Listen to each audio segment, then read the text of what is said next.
this is Michelle and Caleb from JMC Family Farms. We wanted to show you our chicken coop that we built. We're brand new to chickens, and so we had to look at what we wanted, and so we've made some mistakes. So we wanted to do a video so that we could show you some things you might want to do differently and you don't make the same mistakes that we did.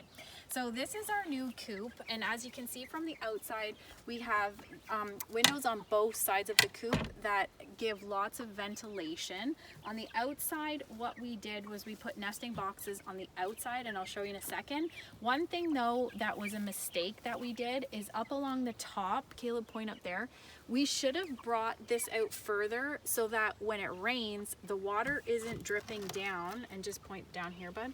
The water isn't dripping down into our nesting boxes. So for now, we've just covered it with some shingles, but we did do nesting boxes so that it's easily accessible on the outside. So here's all our nesting boxes. We've got lots. We won't need this many, but we did do the full length. We can maybe use one as storage, something like that.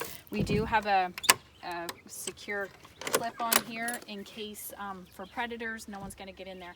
But that's the one problem, is that we should have extended the roof so that water isn't leaking.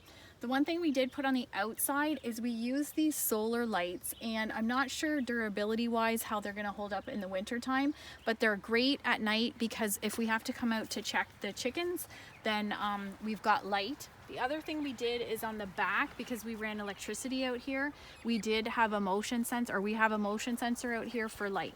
So here's the inside of our coop.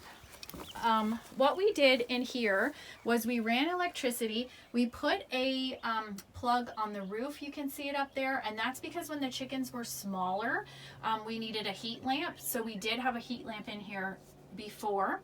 We've got the roosting bars in here for them now. When they were smaller, we had these containers on the ground, but now that they're bigger, what was happening was they were putting shavings into their water and then the feed.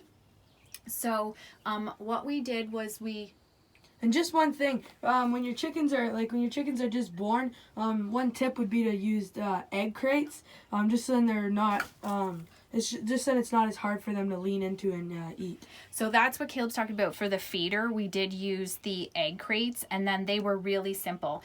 And then we transitioned them to this, kept it on the floor, and then moved into this. But now this is so much better. They've always got clean water, food, and they don't have shavings all over the place. So again, from the inside, you can see at the top where they've got lots and lots of ventilation in here, and that's been a really good thing. But I mean, for us, it's great. We have electricity. Not everybody can do that. In the inside of the coop, I wouldn't really change anything right now, but the outside definitely, watch behind you, bud. The outside, I definitely would do a couple of things differently just because we're learning. So again, the overhang, which would prevent this issue with our nesting boxes for sure. And then Caleb, just come around to the front of the coop. What we did on the front, we still have to do a little bit of work. So up on the top, again, we put another one of those solar lights up there. We've got to take some of that foam spray away. And then we did a little run out of the coop like this, because in case we do decide to get a couple of ducks that they are able to use that, the chickens have no problem with this. And then our little door, so that we just open and close this. It's just has a little clip there, and you clamp it on. We have a little handle, and then down here we have little clips so you can close nice and easy, so that nothing or nobody's getting in. So that's another good thing. And then the last thing we're going to work on, but we'll show you that another day, is we're working on an outdoor run, but we'll do a video on that the next time, just for predator proof. Because right now what happens is we only let the chickens out loose when we're in the yard and we can watch them, and then we do put them back inside. So hopefully you did enjoy our video today, and just make sure that you remember to subscribe to our channel. We're going to be doing lots of other things about updates on our farm. Have a great night. Thank you.